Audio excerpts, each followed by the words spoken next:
जय श्री कृष्णा। राधे राधे। आपका मेरे YouTube चैनल पर स्वागत है। आशा करती हूँ सब खुश होंगे, मंगल होंगे। दोस्तों, बात बहुत समय पहले की है। एक सेठ जो कि वृंदावन के पास एक गांव में रहते थे।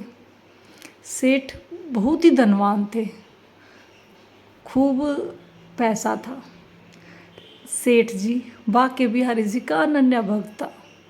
सुबह शाम दोनों समय 4-4 घंटे तक बांके बिहारी जी की आराधना करता था।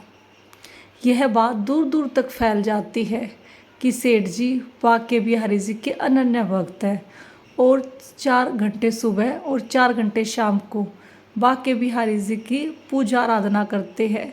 चाहे धरती इधर से उधर हो जाए, लेकिन अपनी जगह से हिलते नहीं हैं।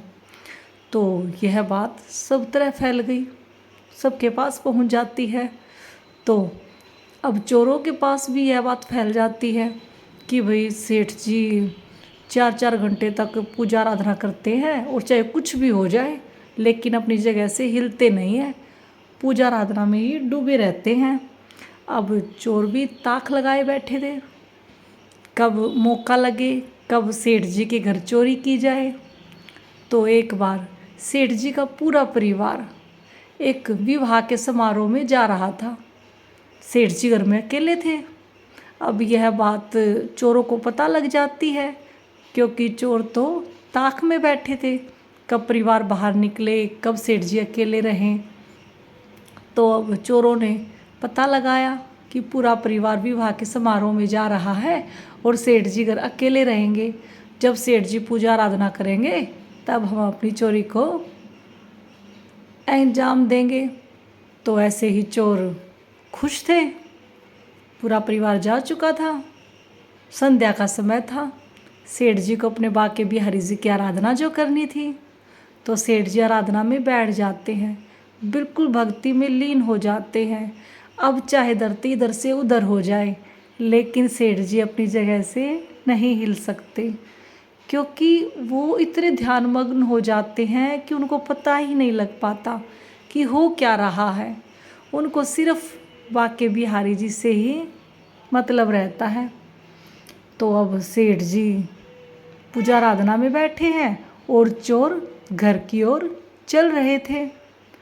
तो जैसे ही चोर घर के दरवाजे पर पहुंचते हैं, तो चोर क्या देखते हैं कि सेठ जी तो सामने खड़े हुए हैं। चोर भौचक्के रह जाते हैं, ऐसा कैसे हो सकता है। सारी नगरी में ढिंढोरा फैला हुआ है, खबर फैली हुई है कि संध्या के समय 4 घंटे तक सेठ जी पूजा आराधना करते हैं, अपनी जगह से हिलते भी नहीं हैं। तो ये सेठ जी कैसे खड़े हैं। अब इसी चिंता से अब चोर इधर उधर घूमते रहते हैं और सेठ जी दिखाई देते रहते हैं। तो अब चोरों को कुछ भी समझ में नहीं आ रहा था।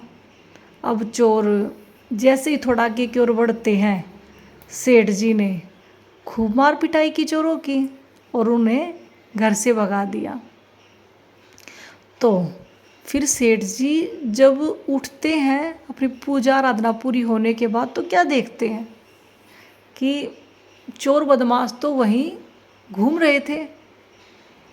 और चोरों ने कहा कि सेठ जी, पूरी नगरी में तो ढिंढोरा फैला हुआ है कि आप पूजा आराधना करते समय हिलते भी नहीं हो, अभी तो आप 4-5 घंटे से यहीं घूम रहे हो। तो अब सेठ जी सब समझ जाते हैं कि ये ऐसा कैसे हो सकता है। मैं तो पिछले 4 घंटे से बांके बिहारी जी के नाम का जाप कर रहा था। तो अब सेठ जी की समझ में सब कुछ आ जाता है, क्योंकि हमारे बांके बिहारी लाल ऐसी ऐसी लीलाएं अपने भक्तों के साथ करते रहते हैं। जब सेठ जी ने अपना जीवन, अपना समय बांके बिहारी जी को सौंप दिया है, तो बांके बिहारी जी भला कैसे आराम से बैठकर ये देख सकते थे कि सेठ जी के घर चोरी हो जाए। जितना प्रेम सेठ जी बांके बिहारी जी से करते थे, उससे कहीं ज़्यादा प्रेम बांके बिहारी जी सेठ से करते हैं। तो दोस्तों, ऐसे हैं हमारे बांके बिहारी लाल कि अपने भक्त के ऊपर कभी भी कोई मुसीबत नहीं आने देते। सिर्फ आपका विश्वास मजबूत होना चाहिए। कई बार देर लग सकती है, लेकिन काम कभी किसी का टला नहीं है। और हमारे बांके बिहारी कभी भी अपने भक्त का मान टलने नहीं देते हैं। तो दोस्तों, आज के लिए बस इतना ही। मिलते हैं अगली वीडियो में। तो बोलिए श्री कुंज बिहारी श्री हरिदास। राधे राधे।